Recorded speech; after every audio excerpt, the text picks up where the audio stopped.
Hey, everybody, this is Robert Lee again. Welcome to the My Type 2 Fix podcast. Today, we're going to be covering two subjects, one of which is to help you with cravings for food. As you start eliminating, you're going to want to teach yourself how you can substitute foods for past favorites. Now, what we're looking at first is we're going to go through, we'll list the craving, we'll list the element, the nutritional element that your body is craving, and what you can eat in its place. Okay, when you have a craving for chocolate,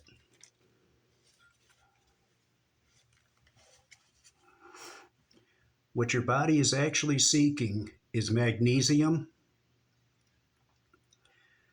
And what you can replace this craving with or satisfy it with are nuts, seeds.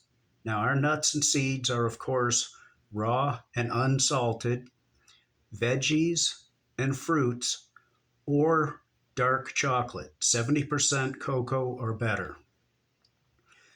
When we are craving those sugary foods that were always a weakness, one nutritional element is chromium. You can satisfy this with broccoli, grapes, cheese, and chicken.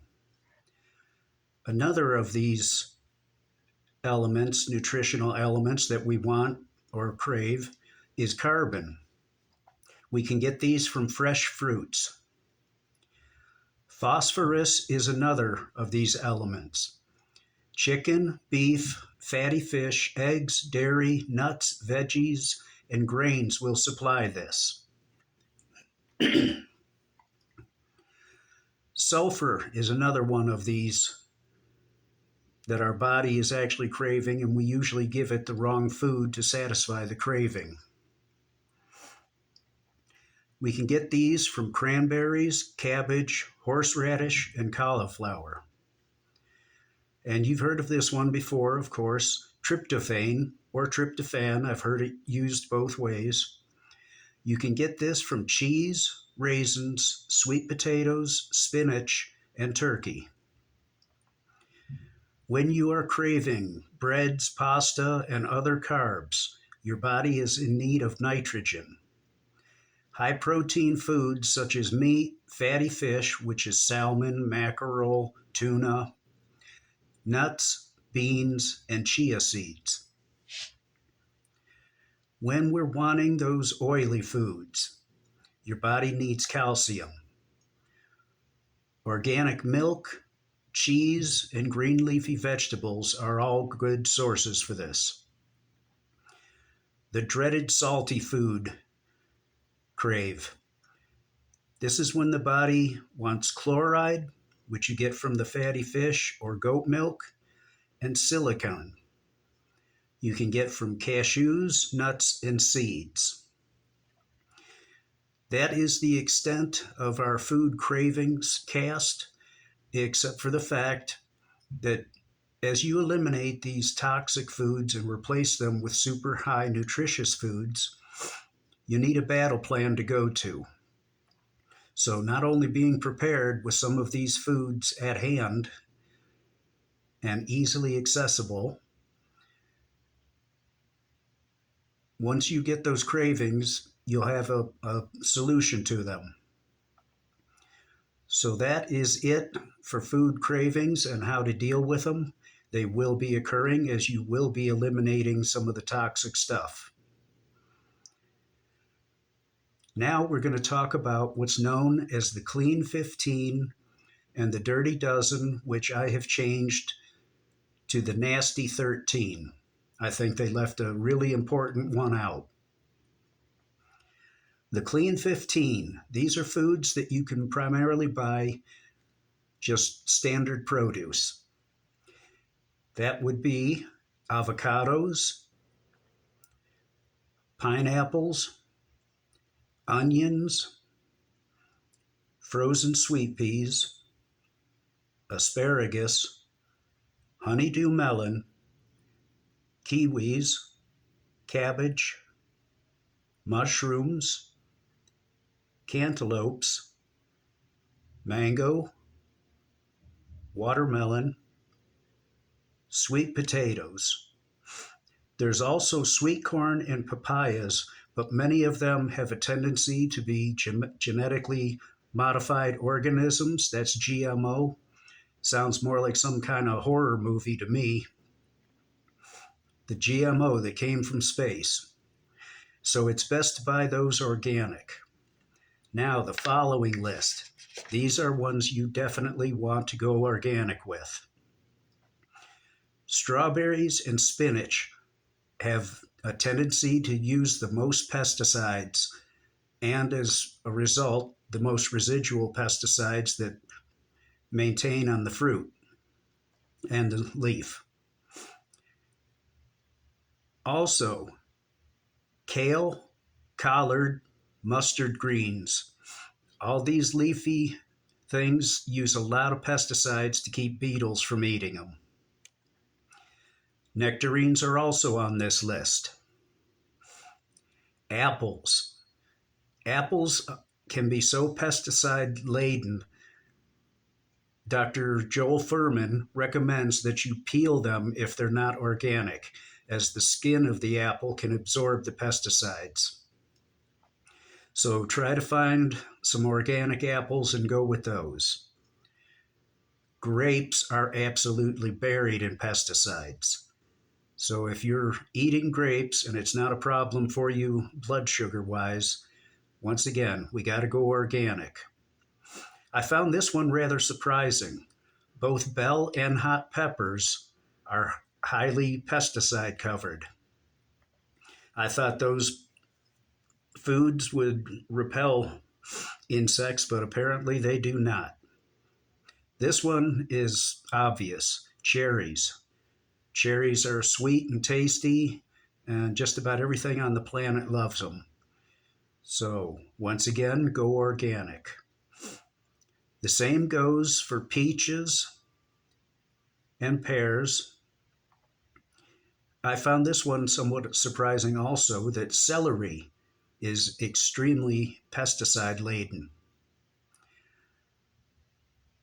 Also on the list is tomatoes, part of the nightshade family. And the big one that was missing, that is a major part if you go through with my type 2 fix program, is tea. All actual tea, not your herbal teas, but your black tea, your green tea, and we go through a lot of green tea in this program. So make sure your tea is organic, please. The more we can reduce pesticide residuals as well as toxic foods, the better off we are. We'll feel better, we'll look better, we'll weigh less. We'll be able to see our blood work improving as these changes take place. So when you next go shopping, especially to the produce section, take this list with you, and whichever foods you're buying, if they're standard produce and it's not too bad, go ahead and buy, load up. If it's the foods on the Dirty Dozen or the Filthy 13, definitely go organic. Even if you have to reduce the amount of intake, I am very well aware the cost difference between organic and standard produce. But for our purposes and overall health in general, it is very much worth it. And when you get your food cravings, and you will, don't cave in. Don't have a bag of potato chips and a soda pop on hand. Make sure you've got some of the other fill-ins that will take over for it. For the oily foods, which is like our potato chips, oily and salty, again, fatty fish, organic milk, leafy vegetables, cashews, nuts, seeds. When you want the sugary foods, and that's our biggest weakness more than likely, have some fresh fruits that don't spike you. Plums are a good choice. Apples can be. You've got to pick and choose, and you've got to study your own feedback by way of blood sugar levels and how foods affect you. You'll learn to isolate some foods and eliminate them as well, and focus on others. So, that is today's podcast. Until next time, this is Robert Lee of My Type 2 Fix and mytype2fix.com. It was good visiting with you again. I will see you in another podcast shortly. Thank you.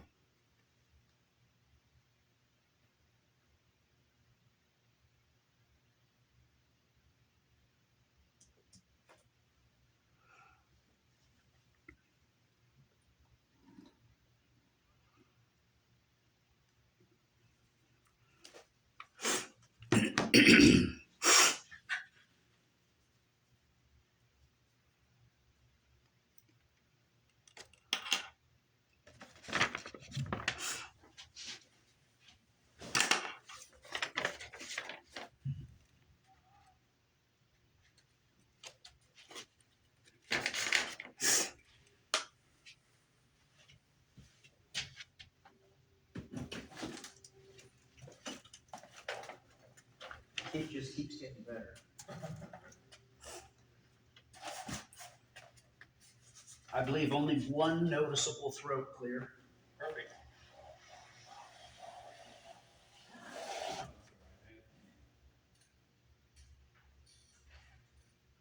You just have to kind of find that rhythm, I think this idea helped out a lot.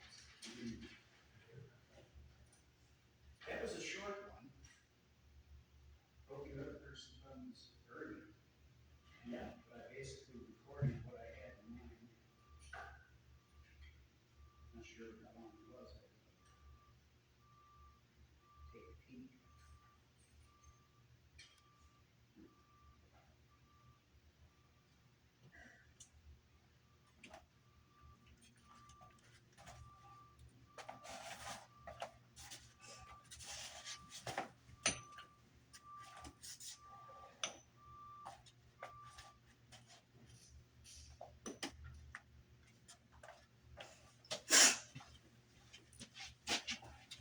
I even remembered the headphones and to keep the voice up a little. And did it sound all right? You did video at the same time too, right?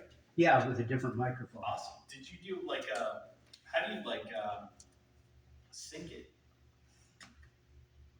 I haven't actually watched the video yet, but I'm thinking if I'm recording it on video and I've got a direct mic. One tip I always say before you start talking, like maybe so. Let's say your intro is "Hi, I'm Robert." I would start recording. The best thing to do too is give yourself like 5 seconds. Like I give it 30. perfect. And I would also do a clap.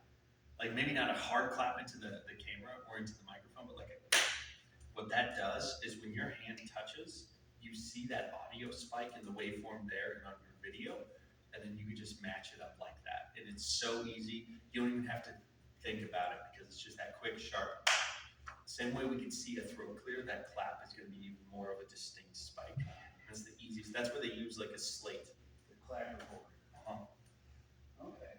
Well, see, I never thought about syncing the computer audio since the video's got its own. Yeah. And I'm thinking of dual promoting the video on YouTube. Yeah. To hopefully bring more attention to the podcast and the website. Yeah. Yeah, you could. That's the thinking. Yeah. You can always use that audio if you want, but whatever's easiest.